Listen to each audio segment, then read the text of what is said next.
Hey guys, welcome back with me again in this channel. On today's tutorial, I'm going to show you how you can add both video and photo to a Facebook post.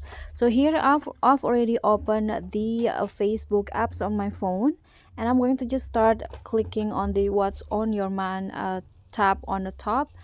And here I want to add photos and videos, so you can just click on this picture icon at the bottom and then select the photos or videos that you want to add. So for example, here I'm going to add the photo first. Okay, this is the photo, and now I'm going to add the video. So click on the picture icon again and then select the video.